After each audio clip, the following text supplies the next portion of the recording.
Miss Pilar Habito. Na 60%, a little up, would learn with their bodies, would learn with their hands and their feet. Alright? So, for the 60%, they are not going to favor lecture life. Basa dito, labas din doon. No? So, in other words, sometimes we have also, we teachers or instructors will have to also look at how our learners learn. How do they learn? So, this is experience in the lakay.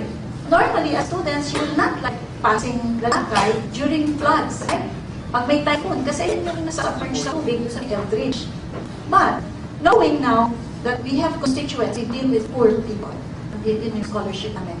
So, knowing where they come from, the first thing that the parents and students try to do is to try to design the strategies on how to achieve knowledge based on community immersion.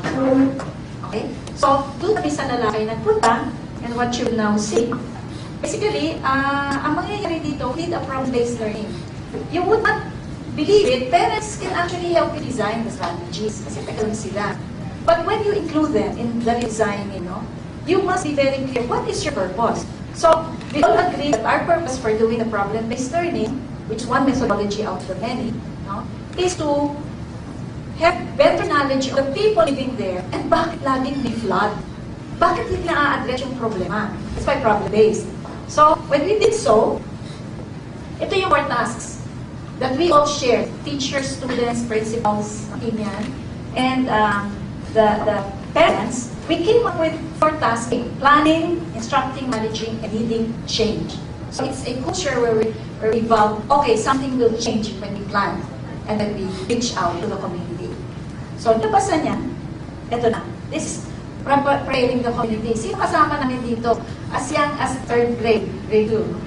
So, the whole community of the school empowers or brings to participation mga maliliit na grade schoolers. Notice, ha? So, from grade school all the way to our out-of-school youth, which we have. Okay? So, ito tingnan nila.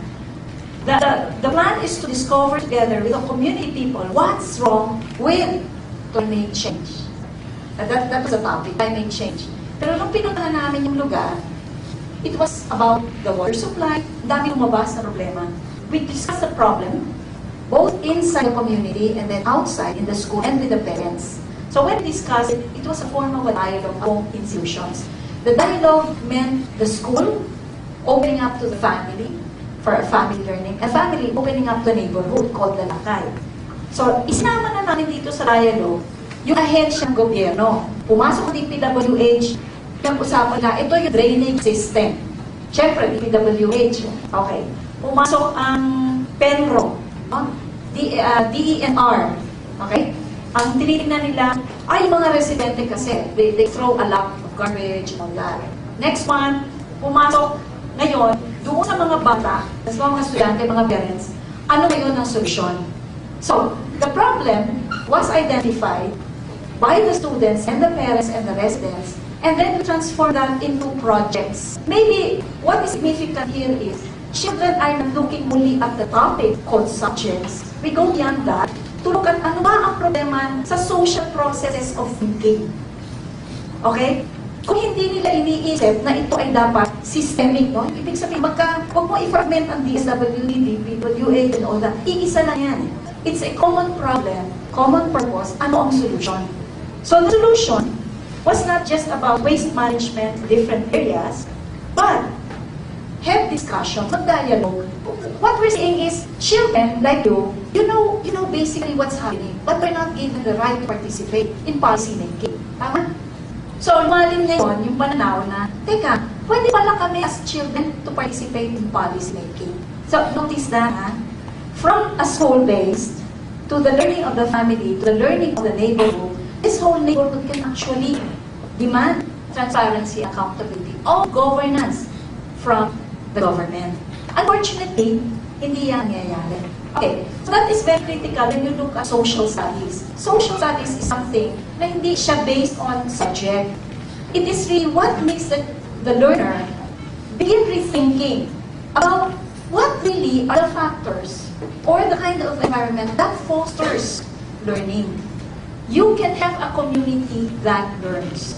You can be part actively, engage yourselves as students, as learners, to make sense with the community that's right here in your midst. We are open to have a choice.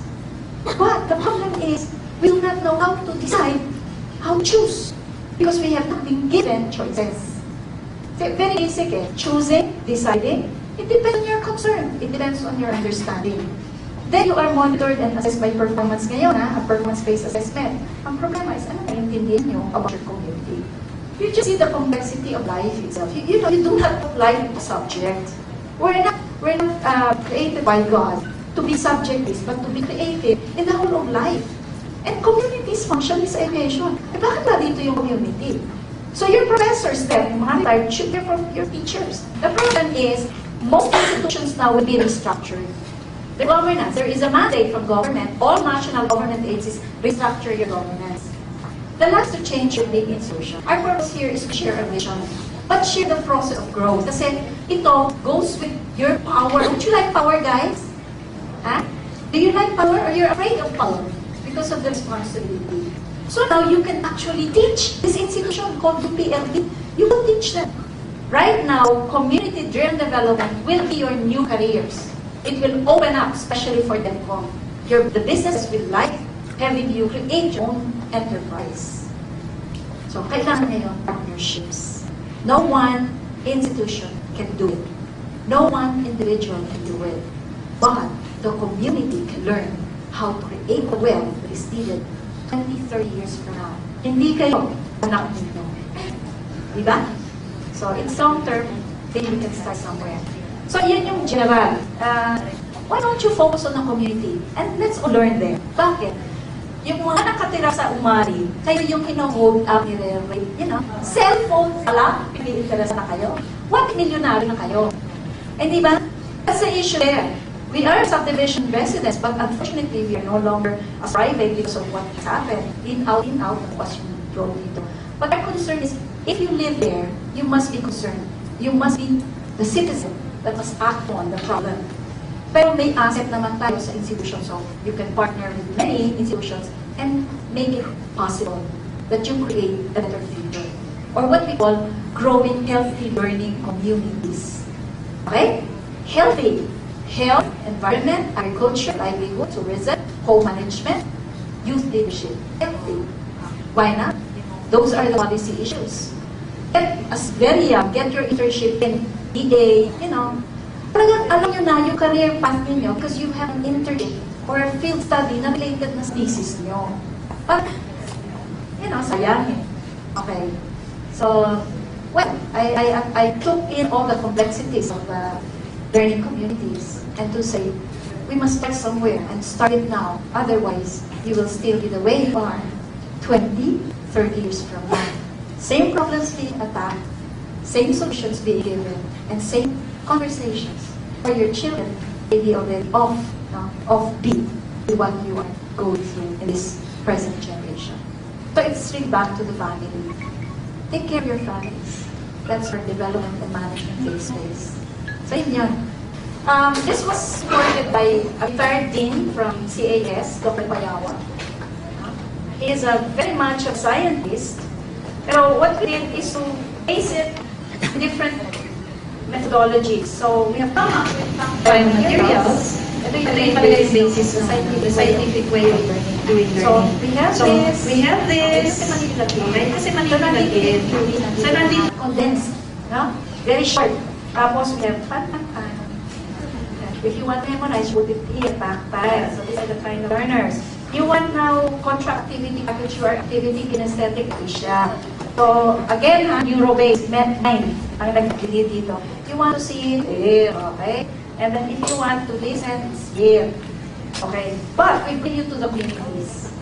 Hands-on. We bring you to the very processes of learning where you are actually dialoguing with the stakeholders because important doon yung interpersonal management.